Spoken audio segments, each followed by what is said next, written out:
नमस्कार, ओम शांति। कवि और उसकी कृति में मित्रों आपका स्वागत करती हूँ। मुझे बहुत खुशी होती है जब मैं कविताओं के बारे में बात करती हूँ। हर एक इंसान की अपनी अपनी पसंद है, वो अलग बात है। मैं अपनी कविताओं के बारे में बात करूँ कि कविताएं हम किन किन चीज़ों के बारे में लिखते हैं, ये कवि के अलावा और कोई हमें बता नहीं सकता। आज फिर से हम अपने उस मेहमान का स्वागत करते हैं जिन्होंने चिराग एक किताब बनाई है, उसमें अलग अलग भांतियों की कविताएं बनाई है। हमने बात की थी चांद, सूर्य, दीप, शिक्षक के बारे में।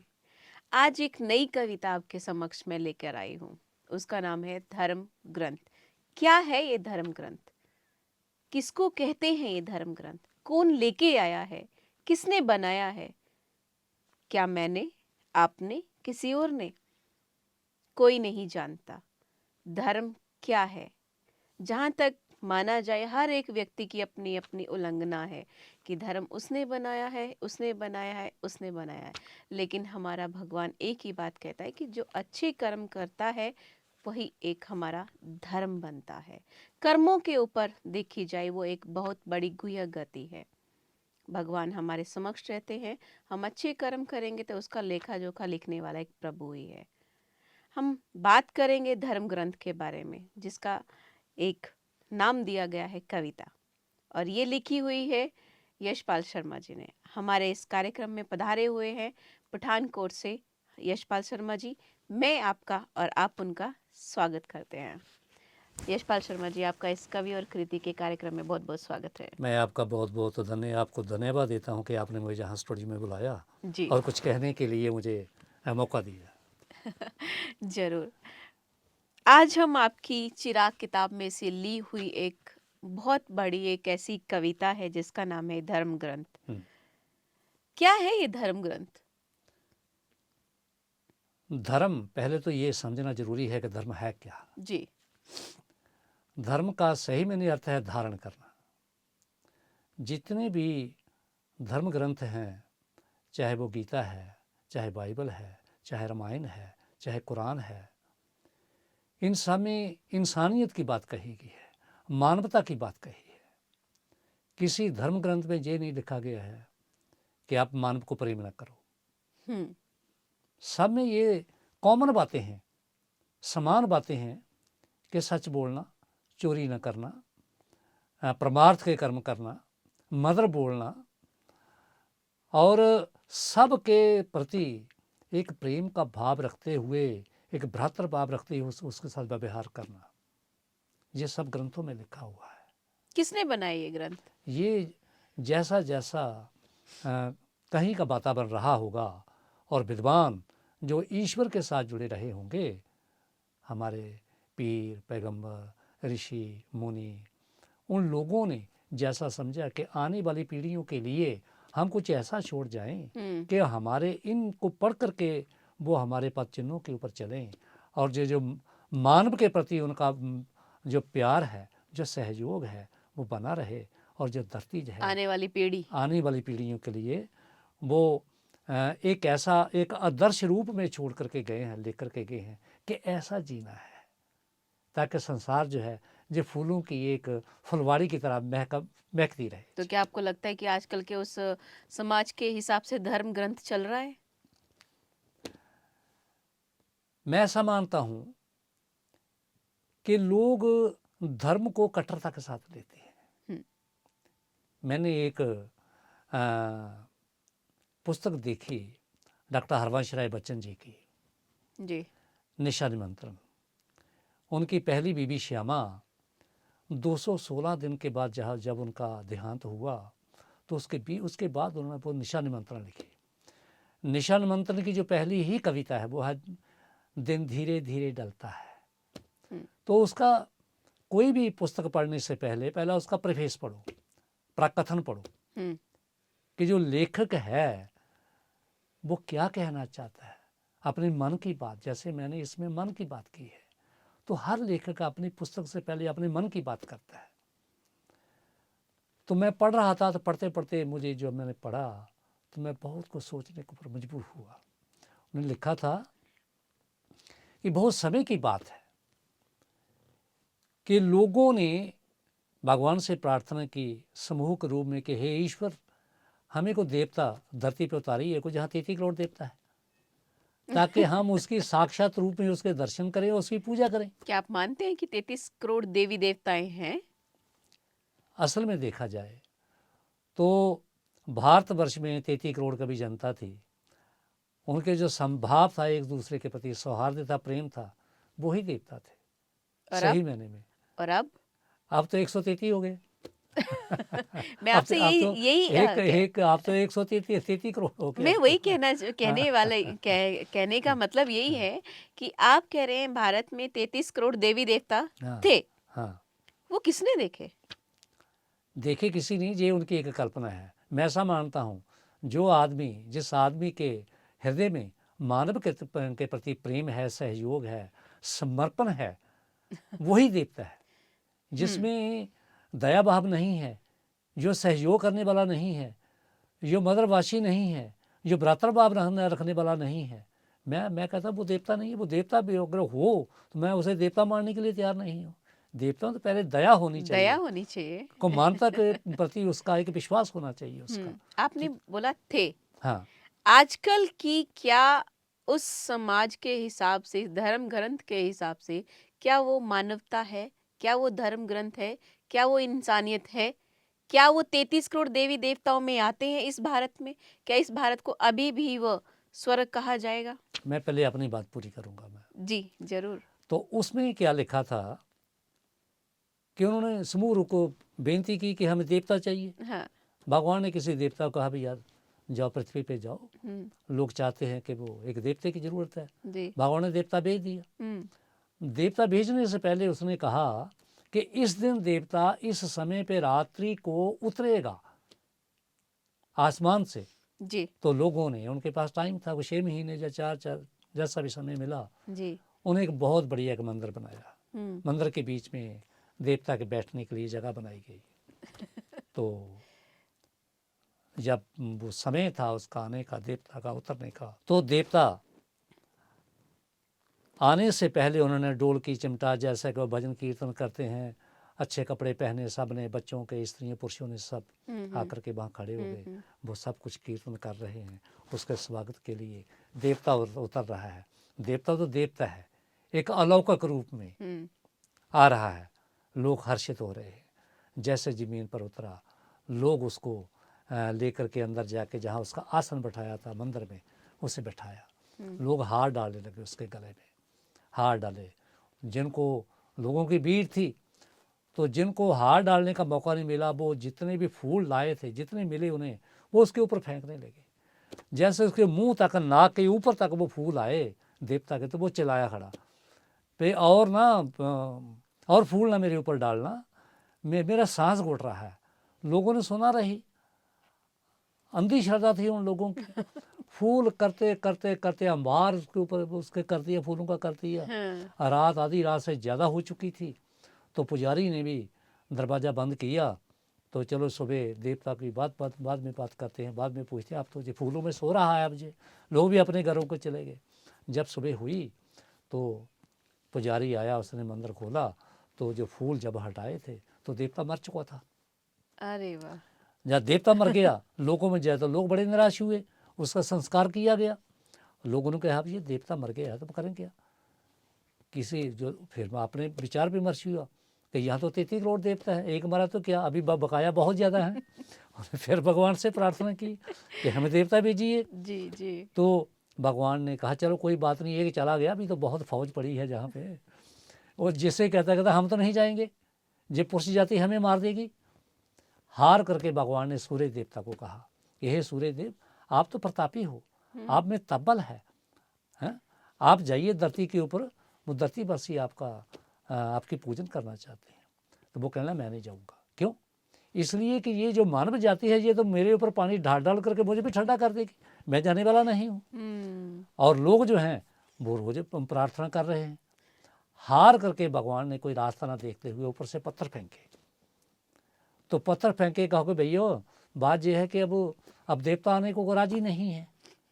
डरे हुए हैं, जो पहले देवता मर गया उसे डरे हुए हैं आप लोगों हाँ, से। तुम्हारी तो मांगे खत्म ही नहीं हो रही है। तो अब आप इसकी पत्थर की पूजा, मेरे जो ईश्वर की जो पूजा है, देवता की पूजा पत्थर रूप में करिए। तो उसका भाव कहने का ये था कि आदमी के जो हृदय हैं वो पत्थर हो गए। आज मानव की इतनी वैल्यू नहीं है, मूल्य नहीं है जितना एक पत्थर का है जी। जो आर्थ रूप से जो अच्छे लोग हैं, मैं सब की बात नहीं कहता, मैक्सिमम वो पत्थरों की पूजा करते हैं, इंसान की पूजा इंसान की नहीं करते। पूजा नहीं करते। और जहाँ जहाँ आप देखिए इतिहास कहता है कि धर्म के नाम के ऊपर बहुत कत्लोगार्त हुई है। अगर इंसान को पूजा जाता तो शायद ये कत्लोगार्त ना होता। मेरे कहने का भाव यही है कि इंसान को इंसान जैसा ही उसके साथ बर्ताव करना मतलब चाहिए। आपका जो भारत हाँ पहले था हाँ, वो अब नहीं है। वो अब नहीं है। अब लोग पढ़ ले गए हैं, यो हम देख रहे हैं अखबारों में आ रहा है, पढ़ रहे हैं कि वो जो धर्म नेता बना था वहाँ पे वो क्या निकला, विलासता निकली है वहाँ पे। और कई जगह भी ऐसे भी है कि जो धर्म गुरु थे वहाँ बैठे हुए सरकार से लड़ाई भी की है। हरियाणा में ऐसा हुआ, रामपाल नाम का जो सतलोक चला रहा था वहाँ पे क्या निकला, विलासता निकली और कितने लोग मारे गए वहाँ पे, करोड़ों का नुकसान हुआ सरकार का। अब उसके वो जेल में है और उसके ऊपर केस चल रहे हैं। इसे हम धर्म नहीं कह सकते, उसे धार्मिक वृत्ति का नहीं कह सकते हम। तो आजकल जो इतने धर्मों के ऊपर लड़ाइयाँ हो रही हैं, हाँ हाँ, तो क्या एक धर्म है या अलग अलग? मैं कहता हूँ कि मानव धर्म ही एक होना चाहिए। जैसे वो बाबा ने, मानवता है ही नहीं, देखिए फिर कहाँ से धर्म आएगा? देखिए बाबा ने एक बात की है, जहाँ को दीक्षा नहीं है और जहाँ को हाथ नहीं जोड़ना है, पैरों को हाथ नहीं लगानी है, कि एक को तो सब मानते हैं, चाहे वो रामायण है, चाहे वो गीता है, चाहे वो बाइबल है, वो सब कहते हैं कोई एक ही नूर है। अब अल्लाह नूर जो पाया कुदरत के सा बंदे, एक नूर से सब जग उपजया को पले को मंदे। तो एक को सब मानते हैं। बाबा ने कहा जब हम एक की बात करेंगे, एक परब्रह्म परमात्मा की बात करेंगे, एक शिव की बात करेंगे तो सब मानेंगे। ये बात आपने जो कही कि शिव को मानते हाँ, हैं, लेकिन आजकल हर एक अपने आप को अपने धर्म में लेके आ रहा है, अपने आप को बड़ा समझता है, और जिस हिसाब से देखा जाए कि वही व्यक्ति उनको पूजने लगता है। हाँ, आजकल हर सबके अपने अपने एक, देखा जाए आपके ग्रंथ की बात ले लूं, अपने अपने ग्रंथ लेके बैठे हुए हैं, हाँ, हाँ, हाँ, है ना? और जो भी जनता को जो ठीक लगता है उस हिसाब से बैठ जाते हैं। हाँ। तो वहां पर क्या बोलेंगे आप? मैं ये कहना चाहता हूँ कि आज लोग अनपढ़ नहीं हैं, शिक्षित हैं। शिक्षित लोग उस बात को समझते हैं कि जो धर्म गुरु है ये कर क्या रहा है, वो सोच सकते हैं। स्वामी रामकृष्ण परमहंस ने एक बात कही है कि जो धर्म गुरु है, जो गुरु है, उसको दिन को भी देखो और रात को भी देखो वो क्या करता है। दिन को तो आपने देखा, किंतु रात को क्या करता है वो तो आपने देखा ही नहीं है। उसको दिन को भी करते हुए देखो वो क्या कर्म कर रहा है, रात को भी देखो चुप करके वो क्या कर रहा है। जब रात को भी उसका आचरण सही है तो दिन को तो वो करेगा ही नहीं। कहाँ से देखेंगे? उनके तो सिक्योरिटी इतनी होती है, सिक्योरिटी गेट के अंदर एंट्री नहीं मिलती है, और उनके पास जाने के लिए भी पहले कार्ड बनाना पड़ता है। जहाँ तक मैं अपने एक मित्र की बात बोलूँ, है। उन्होंने यही बोला कि हम एक धर्म के उस सन्यासी से मिलने जा रहे हैं, उन्होंने उनका अपना एक ग्रंथ है, हम उनसे मिलने जा रहे थे, लेकिन हमें पहुंचने में थोड़ा सा समय हो गया।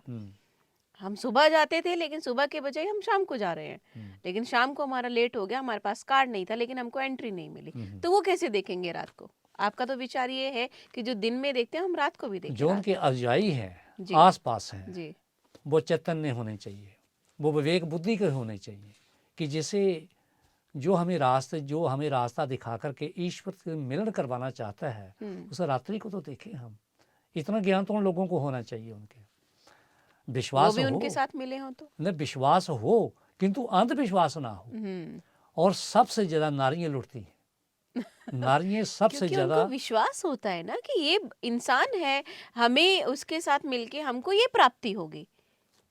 अंधविश्वास नहीं बोला जाएगा उसको, एक विश्वास है कि हाँ, मैं उसके पास गई हूँ, मुझे और जो स्त्री है वो एक कोमल दिल की कही गई है, मैं मानता हूँ मैं। है ना? हाँ, तो उसके ऊपर विश्वास किया, हाँ नहीं, इसके पास जाके मेरा परिवार सुखी रहेगा, मेरा बच्चा सुखी रहेगा, मेरे आने वाली संतान सुखी रहेगी, आने वाली पीढ़ी सुखी रहेगी। तो वहाँ पे अंधविश्वास कैसे बोला जाएगा? मैं आपसी बात से सहमत हूँ। मैं ये कहना चाहता हूँ कि किसी भी इंसान ने जब तक वो अमल में बात नहीं करता तब तक तो कोई चीज़ प्राप्त होने वाली नहीं है। बिल्कुल। वो इस बात को क्यों नहीं समझते कि रात्रि को महात्मा के पास जाने की क्या तुक है? वो क्यों जाती हैं? वो वहाँ पे स्वार्थ है उनका, विलासता है उनमें, वो क्यों जाती हैं? वो रात्रि को महात्मा क्या है? वो वहाँ पे कोई ईश्वर को बांध करके रखा है उसने वहाँ पे, वो क्यों जाती हैं? रात्रि को क्यों जाती हैं? दिन को जाएं, सबके सामने जाएं। नहीं, अभी आपने पहले बोला हाँ, कि दिन में जो उनका हम विचार मंथन करते हैं कि ये हाँ, दिन में ऐसा है। हाँ, हाँ। अगर हमें उनकी पूरी गारंटी लेनी है कि दिन में ऐसा है, रात को भी ऐसा है, तो वो दरबार तो हमेशा खुले रहने चाहिए ना। देखिए, वो धर्म जब शुरू हुआ तो वो सरल था। उसी भाषा में उसने जो प्रवचन किए, हम्म। महात्मा बुद्ध ने, हम्म। लोगों के समझ में आया। वो चलते चलते एशिया के देशों में फैला। वो क्यों? वो सरल था, सीधा था, उनकी ही भाषा में किया गया था, समझे। और बुद्ध के ऊपर जो दबाव डाला गया कि आप स्त्रियों को भी इसके बीच में सम्मिलित करिए, किंतु वो माना नहीं। जब उसके जो पैरोकार थे, उसके अनुयायी थे आसपास के, उन्होंने कहा कि ऐसा करिए, वो बुद्ध माना। उसके बाद उनकी दो शाखाएं बन गई, हीन याग और बदरयान। हम्म। स्त्रियाँ आनी शुरू हो गई हम्म। और उनको साथ रहने की इजाज़त मिल गई, आने जाने की रात को मिल गई। वहाँ बच्चे पैदा होने लगे और बुद्ध बहुत ज़्यादा हरास हुआ। और यहाँ बाबा के हम आज यहाँ पे आते हैं तो क्या देखते हैं? जब स्त्रियों को अलग ठहराया जाता है, पुरुषों को अलग ठहराया जाता है। हम्म। तो यहाँ पे वित्तता इसीलिए है। जहाँ स्त्री पुरुष इकट्ठे होंगे वहाँ विलासता होगी। जहाँ विलासता होगी वहाँ पे जो अनाचार है वो फैलेगा ही। स्त्रियों को जाती हैं रात को उनको मिलने के लिए, पुरुष क्यों नहीं जा सकते? वो क्यों बुलाता है उनको वहाँ पे? स्त्री को अपनी, अगर उसने पावन रहना है, पवित्र रहना है, तो स्त्री सोच तो हर एक के बीच में तो है। जिन्होंने अलग अलग तरह के धर्म ग्रंथ को अपने अपने एक क्या बोला जाए उसको स्थान में बना के रखा है, उनके लिए क्या बोलेंगे आप? देखिए, यद्यपि वो है, यो गुरु ने संदेश दिया कि सत्य बोलो, सचित्र बनो, अपने परिवार की सेवा करो और वहाँ बैठ करके चिंतन करो, वहाँ बैठ करके योग लगाओ। तो वो सब कुछ छोड़ करके जब वो अपने कर्तव्य, जो उसके बेसिक कर्तव्य हैं, आधारभूत जो गृहस्थी के कर्तव्य हैं, वो छोड़ करके क्यों जाती है? अगर वो जाती है तो वो सबसे पहले तो ईश्वर की दोषी वही है। वो क्यों जा रही है? नहीं, एक स्त्री की बात नहीं है, हाँ, आप पुरुष की बात भी ले लीजिए ना, वो भी तो उस धोखे में आते हैं। देखो, धोखे में क्यों आते हैं? वहाँ पे दो बातें हैं। या उनको लालच है पैसे का, या उनको स्त्री के देह का लालच है, जो उनके साथ मिला हुआ है। जब हमने ईश्वर से मिलने के लिए जाना है, जब उससे हमने ये पाना है, तो हमें ये बात तो होनी चाहिए कि जो हमारा धर्म गुरु है, जो हमें शिक्षा दे रहा है, जो हमें ईश्वर मिलने की बात करवा रहा है, तो कम से कम वो तो सचित्र होना चाहिए। हाँ, वो उसके मतलब आगे आपकी बात बीच में काट रही हूँ। हाँ, जैसे अगर मुझे परमात्मा से मिलन हाँ, करना है, हाँ, समझते हैं, हाँ, तो मुझे किसी व्यक्ति से मिलने की क्या जरूरत है? और वो बिल्कुल, व्यक्ति बिल्कुल, परमात्मा से ना मिलाकर मुझे अपने साथ मिलाता है। बिल्कुल, बिल्कुल, तो बिल्कुल, उस ग्रंथ के बारे में क्या बोलेंगे? वो तो हर जगह एक एक कोने में देखने को मिलता है कि अपने साथ जोड़ते हैं, परमात्मा से हमारा मिलन हो ही नहीं पाता है। तो उसमें परिवारों के परिवार उस चीज में जाते हैं। फिर जब उनको बाद में पता लगता है कि अब ऐसा हो रहा है, तो वो धोखे में आते हैं। तब हम उनको कहते हैं कि आपने ऐसा किया, सोचा क्यों नहीं? ऐसा करने से पहले सोचना चाहिए था। परिवार को भी ले गए, स्त्री को भी ले गए। वो तो वहाँ पे विश्वास तोड़ने वाली बात हुई ना। देखो, मैं ये कहता हूँ कि विश्वास हो किंतु अंधा विश्वास ना हो। हर आदमी का इतना मोटा सिर दे रखा है, हमारी सोच काम करती है, तो रात्रि को अकेले में किसी स्त्री को क्यों बुलाएगा, क्यों बुलाता है वो उसको, क्यों बुलाएगा उसको? इसका वो जो सोचे कि मैं ये जो मुझे बुलाया जा रहा है या कहा जा रहा है तो यहाँ पे कुछ गड़बड़ है। वो खुद सारा वो चाहती है, चाहते हुए वो वहाँ पे जाती है। क्यों जाती है वो, उसे खुद पता है। इतना दिमाग तो हर एक का काम करता है। नहीं, यहाँ पर स्त्री को साइड में रखिए, हाँ, पुरुष की बात ले लीजिए ना। पुरुष भी तो जाता है। नहीं पुरुष जाता है, पुरुष जाता है, हाँ। पुरुष के हिसाब से भी तो परिवार टूटते हैं। मैं मानता हूँ। देखिए, यहाँ पे गृहस्थी में अनाचार पैदा होगा, यहाँ पे दूसरी स्त्री की तरफ या स्त्री का पुरुष दूसरे पुरुष की तरफ जब आकर्षित होता है या आसक्ति बढ़ती है तो वहाँ पे उलझन पैदा होगी, वो गृहस्थी टूटेगी जी। या तलाक होगा, यहाँ पे कुछ ना कुछ ऐसा अनाचार होगा ही वहाँ पे होगा। सो ईश्वर की धर्म ग्रंथ कोई भी ऐसा नहीं है जिसने ये कहा हो कि आप अपवित्र बन करके ईश्वर को प्राप्त कर सकते हैं, या झूठ बोल करके कर सकते हैं, या मद्यपान करके कर सकते हैं, या जुआ खेल करके कर सकते हैं, या धोखा दे करके किसी को कर सकते हैं। किसी ग्रंथ में नहीं है। ये बेशक बातें हैं, ये हर एक आदमी जानता है, स्त्री भी जानती है, पुरुष भी जानती है। फिर क्यों उधर जाते हैं वो भटके हुए लोग हैं। उसके लिए हमारे पास क्या साधन है जो हम उन चीजों से हट के परमात्मा को याद करें? मैं एक ही बात जानता हूं कि नारी और पुरुष सबसे पहले अपने घर का जो वातावरण है उसको मधुर बनाए, विश्वास बनाए, सहयोगी बनाए, अपनी गृहस्थी को सबसे पहले देखें, दूसरे की बात में करें। ये जो हमारा परिवार बना है उसकी जिम्मेदारी किसके ऊपर है? उनके पालन की, पोषण की, बच्चों को अच्छे विचार संस्कार देने की जिम्मेदारी किसकी है? माँ की ही नहीं है, बाप की भी है। और वो दोनों सोचें कि हम वो समा देंगे, गुरु के पास तब जाएंगे जब हमारे पास समय होगा। गुरु तो जो कह चुका वो कह चुका, उसने क्या दिया, वो घर बैठ करके भी उसका चिंतन कर सकते हैं जी। ये तो ग्रंथ की बात आप कर रहे हैं, लेकिन जहाँ धर्म की बात आती है, हर एक व्यक्ति अपना अपना धर्म बनाने में लगा हुआ है। जैसे आप ले लो, हिंदू, मुस्लिम, सिख, ईसाई, ये सब जो है अलग अलग धर्म की बात आती है। इन धर्मों के बारे में क्या कहेंगे आप? मैं कहता हूँ धर्म कोई भी बुरा नहीं है जी। जब वो धर्म हम किसी स्वार्थ के लिए उसका नाम लेकर के लोगों को भड़काते हैं या दंगे करवाते हैं, वो बुरा है। उसका इस्तेमाल करने का जो ढंग है वो गलत है। धर्म कोई भी बुरा नहीं है, ना मुस्लिम धर्म बुरा है, जहाँ हिंदू धर्म, जहाँ सिख धर्म, कोई बुरा धर्म नहीं है। सब में अच्छी बातें लिखी हैं, किंतु चलना समझ सोच करके चलना तो स्त्री पुरुष का काम है ना, साधकों का काम है। वो देखे, वो समझे। लेकिन जहाँ अभी आप धर्म ग्रंथों के बात के बीच में एक लड़ाई की बात लेती हूँ, जहाँ ये लड़ाई शुरू होती है, तो मुसलमान वाले कहते हैं कि ये मुसलमान वाला है, हम इसको नहीं मारेंगे। हिंदू वाले कहते हैं कि ये हिंदू वाला है, हम इसको नहीं मानेंगे। तो यहाँ पे धर्म कहाँ गया? मैं कहता हूँ कि वो लोग, उन लोगों में मैं नहीं कह सका इंसानियत नहीं, इंसानियत है। जहाँ इंसानियत ही नहीं है, यहाँ प्रेम का भाव ही नहीं है, जहाँ द्वेष है, यहाँ ये और वो दिखता है, वहाँ धर्म की बात नहीं है। वहाँ पे तो उनमें इंसानियत ही नहीं, वो तो इंसान ही नहीं है। सब में जब मानते हैं कि उसका एक अंश है, आत्मा सब में एक समान है, और उस परम पिता परमेश्वर का हर एक में उसका वास है, आत्मा रूप में विश्वास है, तो फिर क्यों किससे चोरी करें, क्यों लड़ाए, क्यों अपना स्वार्थ साधे? वो अगर करते हैं तो ईश्वर के दोषी हैं। मैं नहीं मानता कि वो धार्मिक वृत्ति है, मैं नहीं कहता वो पशु वृत्ति है। लेकिन लड़ाइयाँ तो आजकल धर्म ग्रंथों के ऊपर ही हो रही है। वो इसलिए वो सारे, मैं कहता हूँ कि उन्होंने उन पे विचार ही नहीं किया है कि धर्म असल में है क्या, धर्म का आधार है क्या, धर्म का बेस है क्या, धर्म के जो सूत्र हैं वो असल में है क्या। तो आप क्या कहना चाहेंगे कि इसका बेस क्या है? मैं ये कहना चाहता हूँ कि धर्म प्रेम में है, सहयोग में है, भ्रातृभाव में है, सौहार्द में है, एक दूसरे का साथ देने में है, सुख दुख का उसका साथ बटाने में है। तो इसको नाम क्यों दिया गया धर्म ग्रंथ?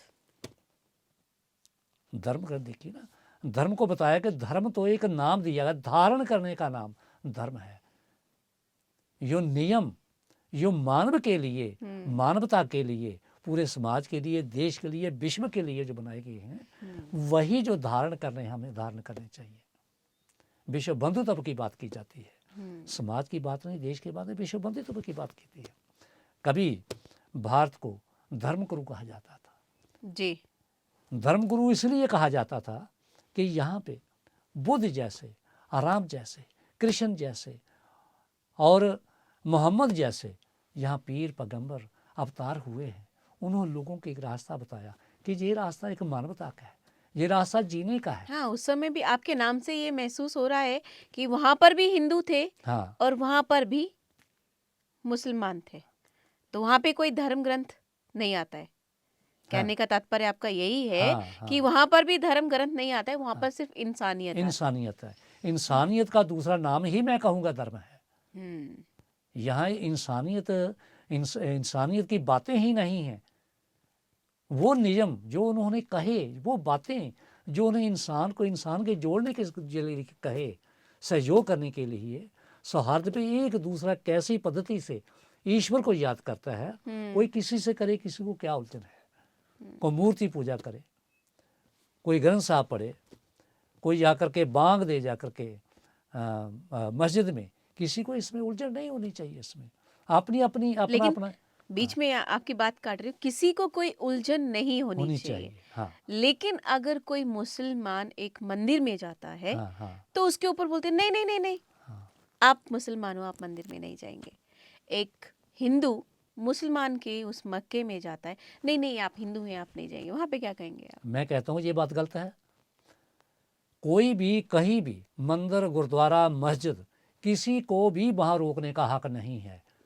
मैं मस्जिद में गया हूँ